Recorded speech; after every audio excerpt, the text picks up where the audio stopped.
Esto ocurrió en la Ciudad de México, en el 2019, justo un año antes de que el mundo se pusiera patas para arriba con la pandemia. La historia es sobre un taxista llamado Joel, y créanme, es una de esas historias que te atrapan hasta el final. No es como las típicas leyendas de La Llorona o El Charro Negro. Esta te va a dejar con la boca abierta. Resulta que Joel Ramírez, nuestro protagonista, era un muchacho de Iztapalapa, de una familia humilde que siempre la había batallado. Vivían en una casita sencilla con paredes de bloc y tejado de lámina, en un callejón donde los perros callejeros y el ruido del tianguis eran parte del paisaje diario. Joel se la rifaba como taxista para una de esas apps grandes de transporte, tipo Uber o Didi, aunque no voy a mencionar cuál porque no es comercial ni nada. El caso es que Joel se había comprado un Tsuru 2005 con sus ahorros, juntando cada peso a puro sudor con el motor algo traqueteado pero confiable. Con ese carrito se la pasaba trabajando día y noche para sacar adelante a su familia. Joel empezaba su turno bien temprano, a las 5:30 de la mañana, cuando el sol apenas asomaba por el Cerro de la Estrella, pintando de naranja las calles polvorientas de Iztapalapa. Le daba duro al volante hasta las 2 o 3 de la madrugada. Descansaba unas 4 horas en un catre con un colchón viejo y luego otra vez a jalar. Pero ¿por qué tanto esfuerzo? Porque Joel tenía un sueño grande. Quería pagar un tratamiento médico caro para su mamá, doña Carmen, quien sufría de diabetes avanzada. Desde que su papá murió en un accidente en una obra hace años, cuando una viga le cayó encima, Joel se había convertido en el sostén de la casa. Su mamá estaba delicada, con citas constantes en el hospital y medicamentos que costaban un ojo de la cara. Joel quería que su mamá tuviera una vida digna, sin preocupaciones, y que pudiera descansar sin el estrés de las deudas médicas. Además, quería ahorrar para que su hermana menor, llamada Lourdes, pudiera estudiar una carrera técnica en enfermería en el CONALEP, para que tuviera un futuro asegurado y no dependiera de nadie. Lourdes, de 19 años, era una chava tranquila que ayudaba en casa con los quehaceres. Hacía tortillas a mano con el comal, limpiaba la casa con un trapeador que ya pedía jubilación y cuidaba a doña Carmen. Pero la situación estaba pesada. Los tratamientos de la mamá eran caros y aunque Joel trabajaba como loco, a veces no alcanzaba para cubrir todo. En México, como saben, el sistema de salud pública a veces te deja colgado, con filas eternas y médicos que no tienen tiempo. Si quieres atención rápida y de calidad, tienes que rascarte con tus propias uñas. Joel soñaba con llevar a su mamá a una clínica privada en Polanco, donde le pudieran dar un tratamiento bueno, con doctores especializados y equipo de primera. Ese era su motor, lo que lo hacía levantarse cada día a pesar del cansancio, con los ojos rojos y el cuerpo adolorido de tantas horas al volante.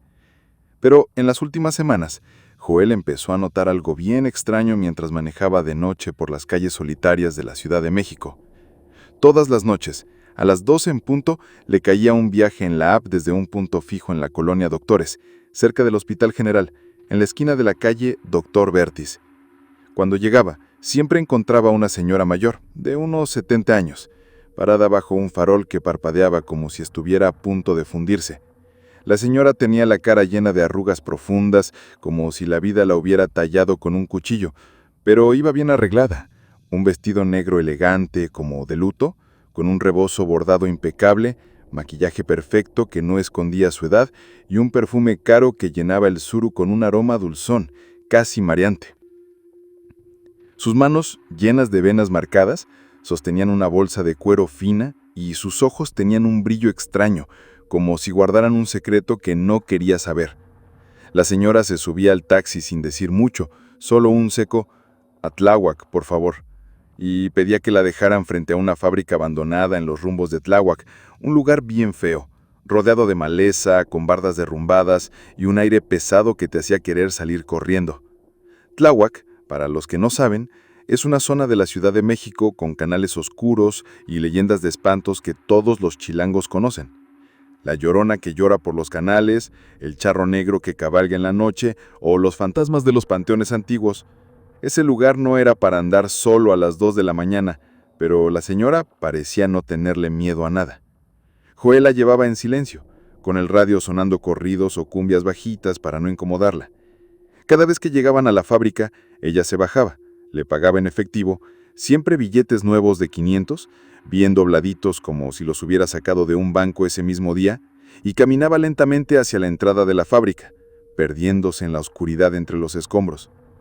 Joel siempre se quedaba pensando, ¿qué hace esta doña en un lugar tan fregado a estas horas? ¿No le da miedo? ¿Y si le pasa algo? Pero como buen taxista no se metía en la vida de sus pasajeros, aunque la curiosidad lo carcomía. Esto se repetía cada noche, a las 2 en punto, siempre la misma señora, el mismo punto de partida, el mismo destino. Lo más extraño era que la señora nunca hablaba más allá de lo necesario. Se subía al suru, se sentaba en el asiento trasero, miraba por la ventana con esos ojos que parecían perforar el alma y no decía ni una palabra. Solo entregaba el dinero exacto, se bajaba y se metía a la fábrica. A veces alcanzaba a ver su silueta desvanecerse en la penumbra, como si la noche se la tragara. Al principio pensó que era una clienta excéntrica, tal vez una viuda rica con algún rollo personal, como visitar el lugar donde trabajó su esposo o algo por el estilo. Pero después de unas 10 noches seguidas, empezó a sentir un frío en la nuca que no era normal. El corazón le latía rápido cada vez que veía su nombre en la app, Doña Rosario. Algo no estaba bien y lo sabía. Era una noche fría, con una luna llena que alumbraba las calles de Tláhuac con un resplandor plateado, como en película de terror. Después de dejar a Doña Rosario en la fábrica, estacionó el suru a unos metros, apagó el motor y decidió seguirla. El aire estaba pesado, con un olor a tierra húmeda mezclado con algo más, como a metal oxidado o sangre vieja.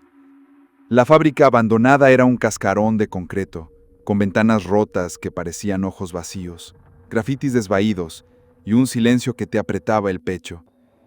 Joel caminó despacio, con el corazón latiéndole como tambor de banda.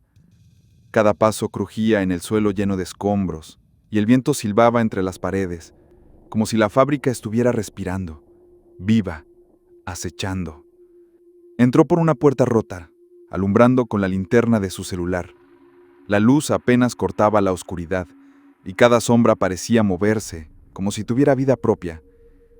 Adentro, todo estaba en silencio, pero no un silencio tranquilo. Era un silencio denso, opresivo, como si el aire estuviera cargado de algo vivo, algo que lo observaba desde las sombras. Joel barrió el lugar con la linterna, iluminando montones de maquinaria oxidada y charcos de agua negra que reflejaban la luz de la luna. Pero no había nadie, ni la señora, ni un gato, ni una rata. Solo el eco de sus propios pasos y un zumbido extraño, como un murmullo lejano que no alcanzaba a entender. Lo peor era la sensación. Sentía que alguien lo miraba, que algo estaba justo detrás de él respirándole en la nuca con un aliento frío. Giró rápido, con el corazón en la garganta, pero no había nada, solo oscuridad.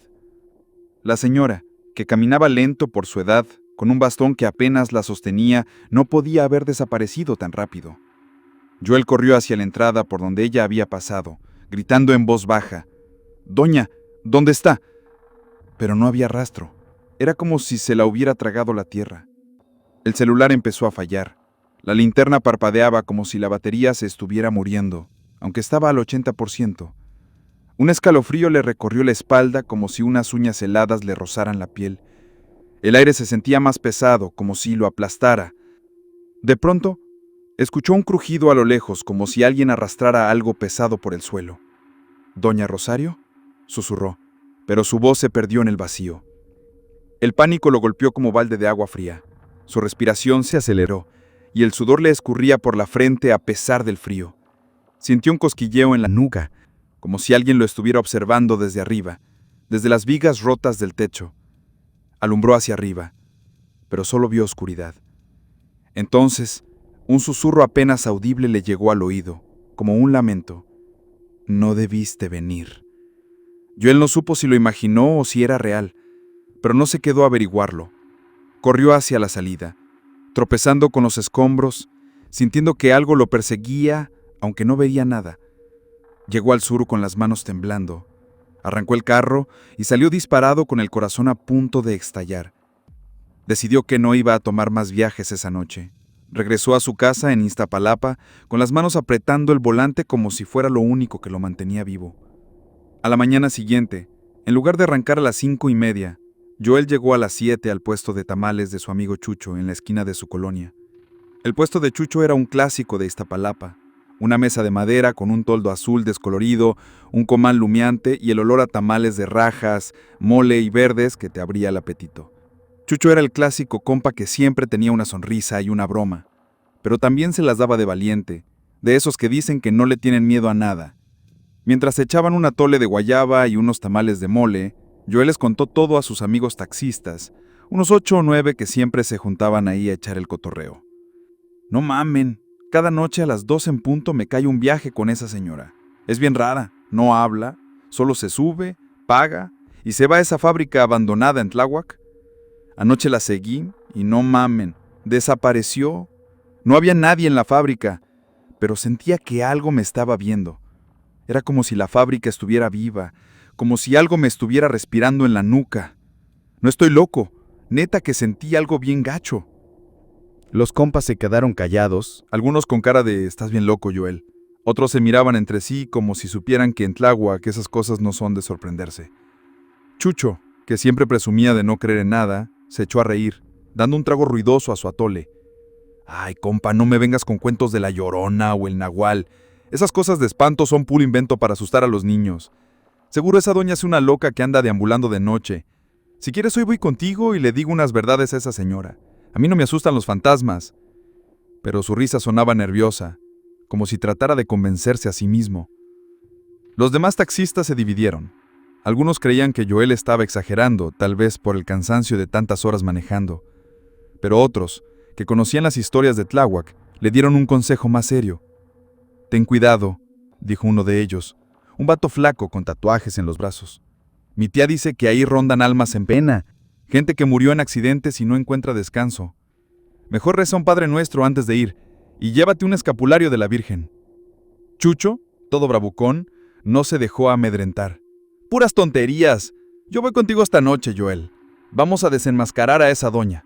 Si es un fantasma, le voy a dar un zape y pa'l otro mundo». Los demás se rieron, pero Joel no estaba tan seguro. Había algo en esos ojos de la señora que no podía sacarse de la cabeza, como si supiera más de lo que decían. Aún así aceptó que Chucho la acompañara. «Órale, pero te advierto, esto no es normal, neta que no es normal». Ese día Joel manejó su Tsuru con un nudo en el estómago, pensando en lo que pasaría esa noche. Chucho cerró su puesto de tamales temprano, a eso de las 9, y se subió al Tsuru con una sonrisa confiada, pero con un rosario de madera colgando del cuello, por si las dudas. Habían planeado todo. Descargaron en sus celulares una versión del Padre Nuestro y unos cantos a la Virgen para tener protección divina. «Si esa señora es un fantasma, con la Virgencita nos protegemos», dijo Chucho, aunque su voz temblaba un poco. Llegaron a la esquina de Dr. Vertis a las 2 en punto. Ahí estaba doña Rosario, parada bajo el farol parpadeante, con su vestido negro, su rebozo impecable y esa mirada que cortaba como navaja. Cuando la app dio el aviso del viaje, Joel le dijo a Chucho: «Mira, es ella, es la misma. Doña Rosario, neta me da mala espina». Chucho tragó saliva, pero se hizo el valiente. «Tranquilo, ahorita vemos qué onda». La señora se subió al Tsuru y apenas cerró la puerta. Los cantos a la Virgen que sonaban en el estéreo se apagaron de repente, como si alguien hubiera jalado el cable. Joel y Chucho se miraron, con el corazón en la boca. El silencio en el carro era sepulcral. Solo se oía el ronroneo del motor y la respiración agitada de los dos amigos. La señora en el asiento trasero cruzó las manos sobre su bolsa y miró por la ventana, pero Joel sentía su mirada clavada en la nuca como si le taladrara el alma. Chucho, sentado en el asiento del copiloto, ajustó el retrovisor para verla mejor. Cuando la vio, sus ojos se abrieron como platos. La señora estaba mirando fijamente a Joel con una expresión que no era humana, como si sus ojos estuvieran vacíos, pero llenos de algo oscuro, algo que ella sabía y ellos no. Chucho, aunque no quería admitirlo, empezó a sudar frío. El aire acondicionado del Tsuru estaba a todo lo que daba, pero él sentía que se ahogaba. Intentó bajar la ventana, pero el vidrio no se movía, como si estuviera sellado con cemento. «¿Qué chingados pasa?», murmuró con la voz quebrada. Entonces, hicieron lo que habían planeado. En lugar de ir a Tláhuac, Joel giró el volante y tomó el camino hacia la estación de policía en la colonia Roma. El plan era sencillo. Si esta señora era algo más que una pasajera rara, que la policía se encargara. Pero apenas dio la vuelta, la señora habló por primera vez, con una voz grave, rasposa, como si saliera de una tumba. «¿Por qué tomaste otro camino, muchacho? No vayas por ahí. Llévame a la fábrica». Joel sintió un escalofrío que le congeló las entrañas, pero no respondió y pisó el acelerador a fondo. El Tsuru rugió por las calles oscuras, pero algo estaba mal. El volante empezó a sentirse pesado, como si alguien más lo estuviera jalando. El carro comenzó a zigzaguear y Joel no podía controlarlo. Chucho, desesperado, sacó su celular y empezó a rezar el Padre Nuestro en voz alta. «Padre nuestro que estás en los cielos, santificado sea tu nombre». Pero antes de que terminara la primera línea, los frenos dejaron de funcionar. Joel pisó el pedal con todas sus fuerzas, pero nada. El carro seguía acelerando, como si tuviera vida propia. La señora seguía ahí, en el asiento trasero, inmóvil, mirándolos con esos ojos vacíos que parecían absorber la luz. Chucho, ya sin su fachada de valiente, gritó: «¡Joel, para el carro, por Dios!». Pero Joel no podía. El volante giraba solo, llevándolos de vuelta hacia Tláhuac, hacia la fábrica. El aire dentro del carro se volvió helado, como si estuvieran en un congelador. De pronto, la señora soltó una risa baja, gutural, que resonó como un eco en una cueva. «No debieron meterse conmigo», dijo, y su voz parecía venir de todas partes, como si las paredes del carro hablaran. Joel sintió que el corazón se le salía del pecho. Chucho, con el rosario en la mano, empezó a gritar el Padre Nuestro más fuerte, pero el carro no se detenía. De repente, escucharon un chirrido ensordecedor. El Tsuru se salió del camino, dio volteretas y se estrelló a unos metros de la fábrica abandonada. Finalmente, un grito desgarrador que no parecía humano resonó en la noche y todo se volvió negro. Al día siguiente, Joel despertó en el Hospital Juárez de Tlalpan. Estaba todo golpeado, con un brazo fracturado y la cabeza envuelta en vendas. No recordaba nada con claridad, solo flashes de la noche anterior. El volante fuera de control, la risa de la señora, el grito final. No había rastro de su Tsuru, ni de Chucho, ni de doña Rosario. Estaba confundido, como si hubiera caído en un sueño del que no podía despertar. Los doctores le dijeron que lo encontraron solo en la carretera, a unos metros de la fábrica abandonada, pero no había señales del carro ni de nadie más. «¿Cómo llegué aquí?», preguntó, pero nadie le dio una respuesta clara. De pronto, entró Lourdes, su hermana, con los ojos rojos de tanto llorar. Le entregó un papel arrugado que había encontrado en la chamarra de Joel. «Esto estaba en tu ropa, hermano», dijo con voz temblorosa. Joel lo abrió con cuidado, usando su mano buena. Era un papel viejo, con olor a humedad, como si hubiera estado enterrado por años. Adentro había un dibujo infantil, hecho con crayones gastados. Representaba a una señora vieja, con arrugas profundas, un rebozo negro y un bastón torcido. Sus ojos estaban dibujados con círculos negros, como pozos sin fondo. Debajo, escrito con una letra temblorosa, había una frase que decía: «No todos los viajes se pagan con dinero, algunos se pagan con sangre». Joel sintió que el mundo se le venía abajo. El dibujo no era normal. Parecía hecho por alguien que no sabía dibujar, pero cada trazo estaba cargado de una energía oscura, como si el papel mismo estuviera maldito. Preguntó por Chucho, con la esperanza de que estuviera en otra habitación del hospital, pero Lourdes bajó la mirada y con la voz quebrada le dijo: «Chucho no lo logró, Joel, no sobrevivió al accidente». Joel sintió que el aire se le escapaba. Chucho, el compa que siempre se reía de todo, estaba muerto. Y no había explicación. La policía dijo que el Tsuru estaba destrozado, pero no encontraron a nadie más en la escena, ni a la señora, ni su cuerpo, ni nada. Los días siguientes fueron un infierno para Joel. Cuando lo dieron de alta, regresó a su casa en Iztapalapa, pero ya no era el mismo. Vendió lo que quedaba del Tsuru por partes, aunque apenas sacó para pagar las deudas del hospital. Juró no volver a manejar un taxi nunca más. Esa cosa, lo que sea que fuera, no era humana, le dijo a Lourdes una noche mientras miraba el dibujo que aún guardaba en su cartera. Encontró trabajo en un call center en el centro de la Ciudad de México, contestando llamadas para una compañía de seguros. Era un trabajo aburrido pero seguro. lejos de las calles oscuras y las fábricas abandonadas. Han pasado casi 4 años desde entonces, y Joel aún no puede olvidar lo que vivió. A veces en las noches sueña con esos ojos vacíos, con esa risa gutural que parecía salir de las entrañas de la tierra. El dibujo lo guarda en una caja bajo su cama, pero nunca lo vuelve a abrir. Sabe que hay cosas en este mundo que no se explican, cosas que te encuentran cuando menos lo esperas. Esta historia me la contó un amigo de Joel, llamado Raúl, y me dijo, la neta, si sientes que algo no está bien, no le busques 3 pies al gato. Aléjate, porque si no te puede pasar algo que te haga arrepentirte para siempre. Espero que les haya gustado, compas. Si les puso la piel chinita, denle un like, compartan, y si es su primera vez aquí, suscríbanse al canal y activen la campanita para no perderse más historias.